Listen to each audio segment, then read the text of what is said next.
Middlemarch by George Eliot. Recording by Margaret Espaillat. Chapter 3.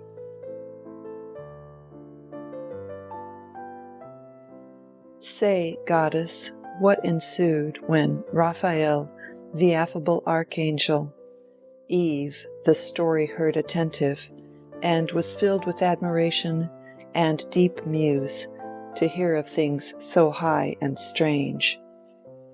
Paradise Lost. If it had really occurred to Mr. Casaubon to think of Miss Brooke as a suitable wife for him, the reasons that might induce her to accept him were already planted in her mind, and by the evening of the next day the reasons had budded and bloomed, for they had had a long conversation in the morning, while Celia, who did not like the company of Mr. Casaubon's moles and sallowness, had escaped to the vicarage to play with the curate's ill-shod but merry children. Dorothea by this time had looked deep into the ungauged reservoir of Mr. Casaubon's mind, seeing reflected there in vague labyrinthine extension every quality she herself brought, had opened much of her own experience to him, and had understood from him the also of attractively labyrinthine extent, for he had been as instructive as Milton's affable archangel, and with something of the archangelic manner he told her how he had undertaken to show, what indeed had been attempted before, but not with that thoroughness, justice of comparison, and effectiveness of arrangement at which Mr. Casaubon aimed, that all the mythical systems or erratic mythical fragments in the world were corruptions of a tradition originally revealed. Having once mastered the true position and taken a firm footing there, the vast field of mythical constructions became intelligible, nay, luminous, with the reflected light of correspondences. But to gather in this great harvest of truth was no light or speedy work. His notes already made a formidable range of volumes, but the crowning task would be to condense these voluminous, still accumulating results, and bring them, like the earlier vintage of Hippocratic books, to fit a little shelf. In explaining this to Dorothea, Mr. Casaubon expressed himself nearly as he would have done to a fellow student, for he had not two styles of talking at command. It is true that when he used a Greek or Latin phrase, he always gave the English with scrupulous care, but he would probably have done this in any case. A learned provincial clergyman is accustomed to think of his acquaintances as of lords, knights, and other noble and worthy men that con Latin but little. Dorothea was altogether captivated by the wide embrace of this conception. Here was something beyond the shallows of ladies' school literature. Here was a living Bossuet, whose work would reconcile complete knowledge with devoted piety. Here was a modern Augustine, who united the glories of doctor and saint. The sanctity seemed no less clearly marked than the learning, for when Dorothea was impelled to open her mind on certain themes which she could speak of to no one whom she had before seen at Tipton, especially on the secondary importance of ecclesiastical forms and articles of belief compared with that of spiritual religion, that submergence of self in communion with divine perfection which seemed to her to be expressed in the best Christian books of widely distant ages, she found in Mr. Casaubon a listener who understood her at once, who could assure her of his own agreement with that view when duly tempered with wise conformity, and could mention historical examples before unknown to her. "He thinks of me," said Dorothea to herself, "or rather, he thinks a whole world of which my thought is but a poor two-penny mirror. And his feelings, too, his whole experience, what a lake compared with my little pool!" Miss Brooke argued from words and dispositions not less unhesitatingly than other young ladies of her age. Signs are small measurable things, but interpretations are illimitable, and in girls of sweet, ardent nature, Every sign is apt to conjure up wonder, hope, belief, vast as a sky, and colored by a diffused thimbleful of matter in the shape of knowledge. They are not always too grossly deceived, for Sinbad himself may have fallen by good luck on a true description, and wrong reasoning sometimes lands poor mortals in right conclusions, starting a long way off the true point, and proceeding by loops and zigzags, we now and then arrive just where we ought to be. Because Miss Brooke was hasty in her trust, it is not therefore clear that Mr. Casaubon was unworthy of it. He stayed a little longer than he had intended, on a slight pressure of invitation from Mr. Brooke, who offered no bait except his own documents on machine breaking and rick burning. Mr. Casaubon was called into the library to look at these in a heap, while his host picked up first one and then the other to read aloud from in a skipping and uncertain way, passing from one unfinished passage to another with a "Yes, now, but here," and finally pushing them all aside to open the journal of his youthful continental travels. "Look here. Here is all about Greece. Rhamnus, the ruins of Rhamnus. You are a great Grecian now. I don't know whether you have given much study to the topography. I spent no end of time in making out these things. Helicon now. Here now. We started the next morning for Parnassus, the double-peaked Parnassus. All this volume is about Greece, you know." Mr. Brooke wound up, rubbing his thumb transversely along the edges of the leaves as he held the book forward.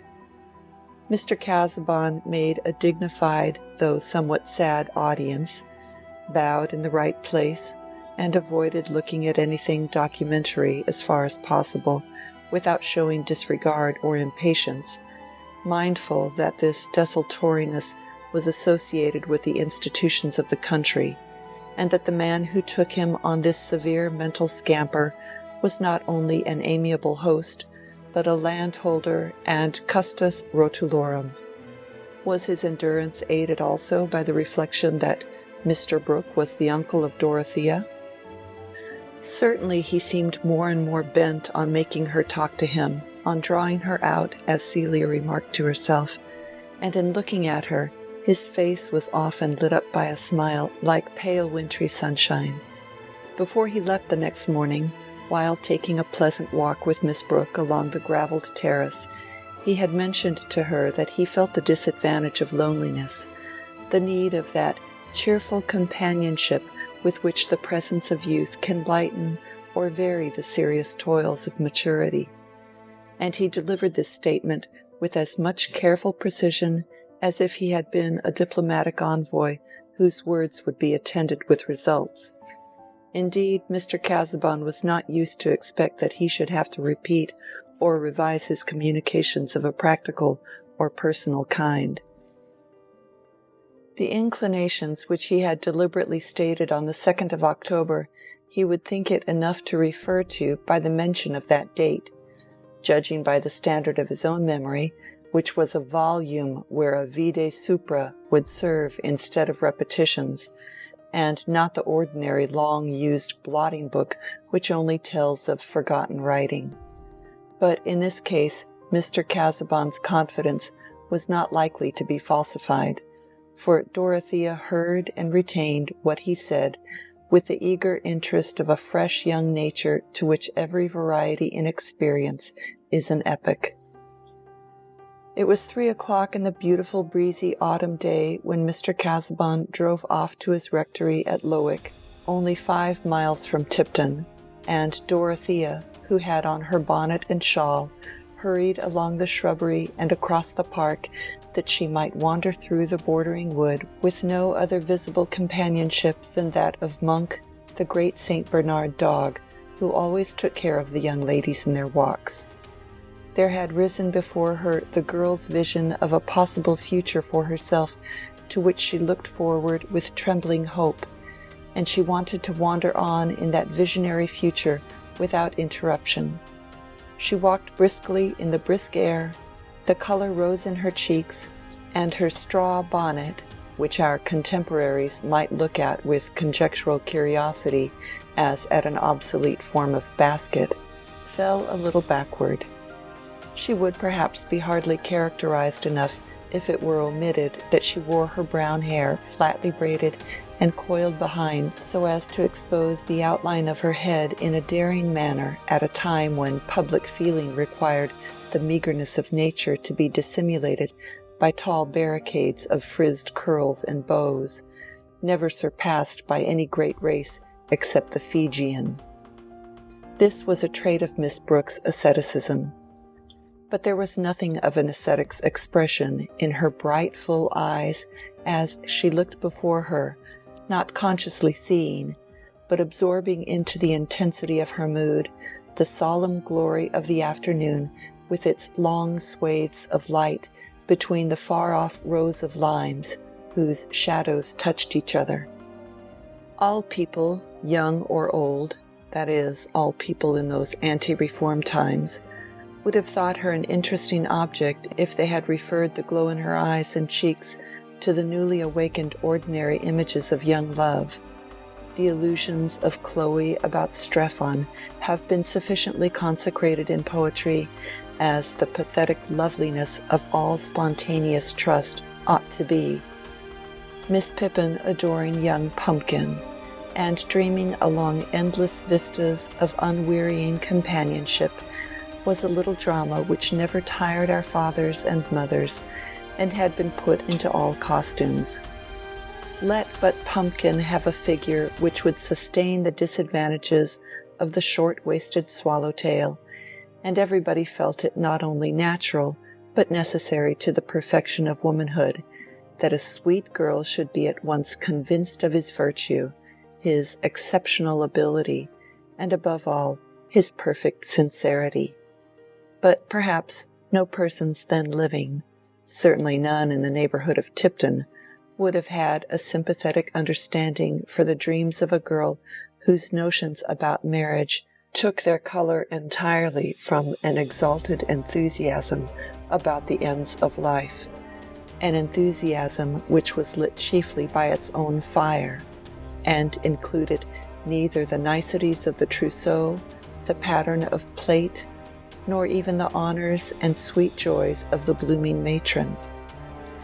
It had now entered Dorothea's mind that Mr. Casaubon might wish to make her his wife, and the idea that he would do so touched her with a sort of reverential gratitude. How good of him! Nay, it would be almost as if a winged messenger had suddenly stood beside her path and held out his hand towards her. For a long while she had been oppressed by the indefiniteness which hung in her mind, like a thick summer haze, over all her desire to make her life greatly effective. What could she do? What ought she to do? She, hardly more than a budding woman, but yet with an active conscience and a great mental need, not to be satisfied by a girlish instruction comparable to the nibblings and judgments of a discursive mouse. With some endowment of stupidity and conceit, she might have thought that a Christian young lady of fortune should find her ideal of life in village charities, patronage of the humbler clergy, the perusal of female scripture characters, unfolding the private experience of Sarah under the old dispensation and Dorcas under the new, and the care of her soul over her embroidery in her own boudoir, with a background of prospective marriage to a man who, if less strict than herself, as being involved in affairs religiously inexplicable, might be prayed for and seasonably exhorted. From such contentment poor Dorothea was shut out. The intensity of her religious disposition, the coercion it exercised over her life, was but one aspect of a nature altogether ardent, theoretic, and intellectually consequent. But with such a nature struggling in the bands of narrow teaching, hemmed in by a social life which seemed nothing but a labyrinth of petty courses, a walled-in maze of small paths that led nowhither, the outcome was sure to strike others as at once exaggeration and inconsistency. The thing which seemed to her best she wanted to justify by the completest knowledge, and not to live in a pretended admission of rules which were never acted on. Into this soul hunger as yet all her youthful passion was poured. The union which attracted her was one that would deliver her from girlish subjection to her own ignorance, and give her the freedom of voluntary submission to a guide who would take her along the grandest path. "I should learn everything then," she said to herself, still walking quickly along the bridle road through the wood. "It would be my duty to study that I might help him the better in his great works. There would be nothing trivial about our lives. Everyday things with us would mean the greatest things. It would be like marrying Pascal. I should learn to see the truth by the same light as great men have seen it by. And then I should know what to do when I got older. I should see how it was possible to lead a grand life here, now, in England. I don't feel sure about doing good in any way now. Everything seems like going on a mission to people whose language I don't know, unless it were building good cottages. There can be no doubt about that. Oh, I hope I should be able to get the people well housed in Lowick. I will draw plenty of plans while I have time." Dorothea checked herself suddenly with self-rebuke for the presumptuous way in which she was reckoning on uncertain events, but she was spared any inward effort to change the direction of her thoughts by the appearance of a cantering horseman round a turning of the road. The well-groomed chestnut horse and 2 beautiful setters could leave no doubt that the rider was Sir James Chetham. He discerned Dorothea, jumped off his horse at once, and having delivered it to his groom, advanced toward her with something white on his arm, at which the 2 setters were barking in an excited manner. "How delightful to meet you, Miss Brooke," he said, raising his hat and showing his sleekly waving blonde hair. "It has hastened the pleasure I was looking forward to." Miss Brooke was annoyed at the interruption. This amiable baronet, really a suitable husband for Celia, exaggerated the necessity of making himself agreeable to the elder sister. Even a prospective brother-in-law may be an oppression if he will always be presupposing too good an understanding with you, and agreeing with you even when you contradict him. The thought that he had made the mistake of paying his addresses to herself could not take shape. All her mental activity was used up in persuasions of another kind. But he was positively obtrusive at this moment, and his dimpled hands were quite disagreeable. Her roused temper made her color deeply, as she returned his greeting with some haughtiness. Sir James interpreted the heightened color in the way most gratifying to himself, and thought he never saw Miss Brooke looking so handsome. "I have brought a little petitioner," he said, "or rather, I have brought him to see if he will be approved before his petition is offered." He showed the white object under his arm, which was a tiny Maltese puppy, one of nature's most naive toys. "It is painful to me to see these creatures that are bred merely as pets," said Dorothea, whose opinion was forming itself that very moment, as opinions will, under the heat of irritation. "Oh, why?" said Sir James, as they walked forward. "I believe all the petting that is given them does not make them happy. They are too helpless. Their lives are too frail. A weasel or a mouse that gets its own living is more interesting. I like to think that the animals about us have souls something like our own, and either carry on their own little affairs, or can be companions to us like Monk here. Those creatures are parasitic." "I am so glad I know that you do not like them," said good Sir James. "I should never keep them for myself, but ladies are usually fond of these Maltese dogs. Here, John, take this dog, will you?"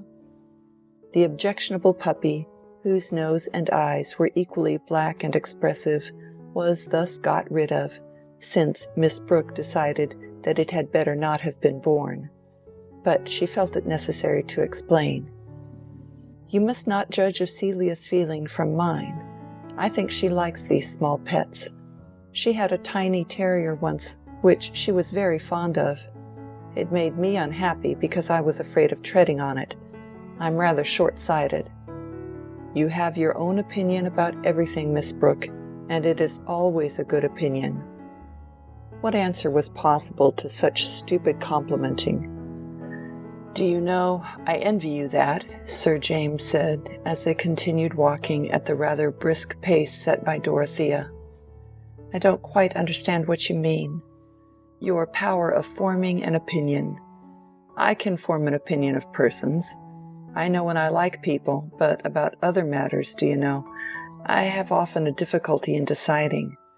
One hears very sensible things said on opposite sides. Or that seem sensible. Perhaps we don't always discriminate between sense and nonsense. Dorothea felt that she was rather rude. Exactly, said Sir James, but you seem to have the power of discrimination. On the contrary, I am often unable to decide, but that is from ignorance. The right conclusion is there all the same, though I am unable to see it. I think there are few who would see it more readily. Do you know, Lovegood was telling me yesterday that you had the best notion in the world of a plan for cottages. Quite wonderful for a young lady, he thought.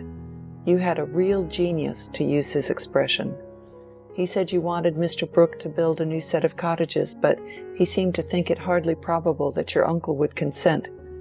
Do you know, that is one of the things I wish to do. I mean, on my own estate. I should be so glad to carry out that plan of yours if you would let me see it. Of course, it is sinking money. That is why people object to it. Laborers can never pay rent to make it answer. But after all, it is worth doing. Worth doing? Yes, indeed, said Dorothea, energetically, forgetting her previous small vexations. I think we deserve to be beaten out of our beautiful houses with a scourge of small cords, all of us who let tenants live in such sties as we see round us. Life in cottages might be happier than ours if they were real houses fit for human beings from whom we expect duties and affections. Will you show me your plan? Yes, certainly. I dare say it is very faulty, but I have been examining all the plans for cottages in Loudon's book and picked out what seemed the best things. Oh, what a happiness it would be to set the pattern about here. I think instead of Lazarus at the gate, we should put the pigsty cottages outside the park gate. Dorothea was in the best temper now. Sir James, as brother-in-law, building model cottages on his estate, and then perhaps others being built at Lowick, and more elsewhere in imitation, it would be as if the spirit of Oberlin had passed over the parishes to make the life of poverty beautiful. Sir James saw all the plans, and took one away to consult upon with Lovegood. He also took away a complacent sense that he was making great progress in Miss Brooke's good opinion. The Maltese puppy was not offered to Celia, an omission which Dorothea afterwards thought of with surprise, but she blamed herself for it. She had been engrossing Sir James. After all, it was a relief that there was no puppy to tread upon. Celia was present while the plans were being examined, and observed Sir James' allusion. He thinks that Dodo cares about him, and she only cares about her plans. Yet I am not certain that she would refuse him if she thought he would let her manage everything and carry out all her notions. How very uncomfortable Sir James would be! I cannot bear notions. It was Celia's private luxury to indulge in this dislike. She dared not confess it to her sister in any direct statement, for that would be laying herself open to a demonstration that she was somehow or other at war with all goodness. But on safe opportunities she had an indirect mode of making her negative wisdom tell upon Dorothea, and calling her down from her rhapsodic mood by reminding her that people were staring, not listening. Celia was not impulsive. What she had to say could wait, and came from her always with the same quiet staccato evenness. When people talked with energy and emphasis, she watched their faces and features merely. She could never understand how well-bred persons consented to sing and open their mouths in the ridiculous manner requisite for that vocal exercise. It was not many days before Mr. Casaubon paid a morning visit, on which he was invited again for the following week to dine and stay the night.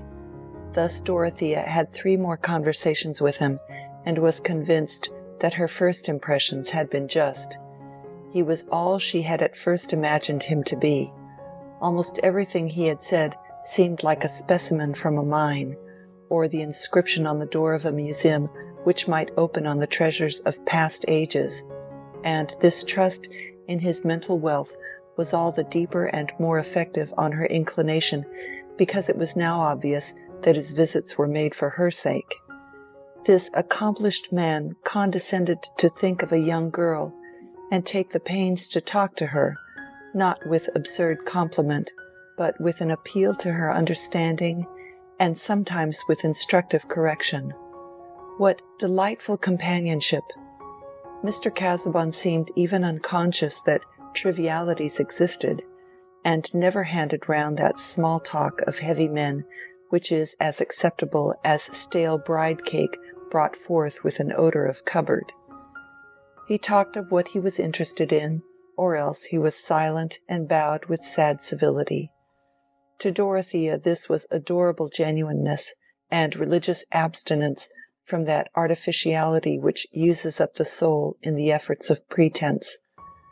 For she looked as reverently at Mr. Casaubon's religious elevation above herself as she did at his intellect and learning. He assented to her expressions of devout feeling, and usually with an appropriate quotation. He allowed himself to say that he had gone through some spiritual conflicts in his youth. In short, Dorothea saw that here she might reckon on understanding, sympathy, and guidance. On one, only one, of her favorite themes she was disappointed. Mr. Casaubon apparently did not care about building cottages, and diverted the talk to the extremely narrow accommodation which was to be had in the dwellings of the ancient Egyptians, as if to check a too high standard. After he was gone, Dorothea dwelt with some agitation on this indifference of his, and her mind was much exercised with arguments drawn from the varying conditions of climate which modify human needs, and from the admitted wickedness of pagan despots. Should she not urge these arguments on Mr. Casaubon when he came again?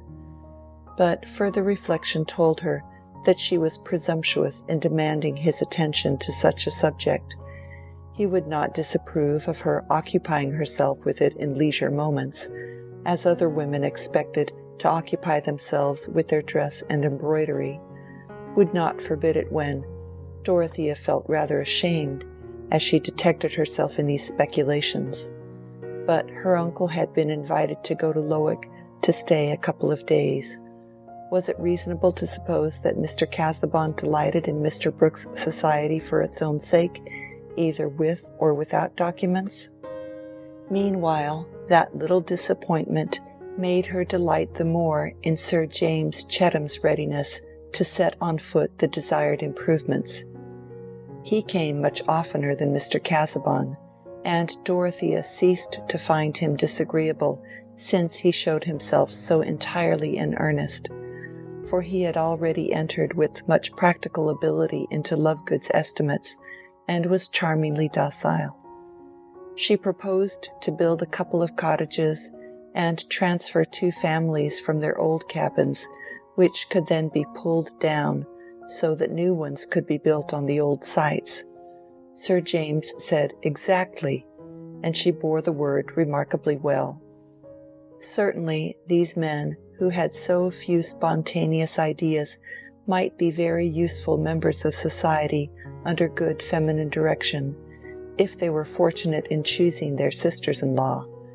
It is difficult to say whether there was or was not a little wilfulness in her continuing blind to the possibility that another sort of choice was in question in relation to her. But her life was just now full of hope and action. She was not only thinking of her plans, but getting down learned books from the library and reading many things hastily, that she might be a little less ignorant in talking to Mr. Casaubon, all the while being visited with conscientious questionings whether she were not exalting these poor doings above measure, and contemplating them with that self-satisfaction which was the last doom of ignorance and folly. End of chapter 3.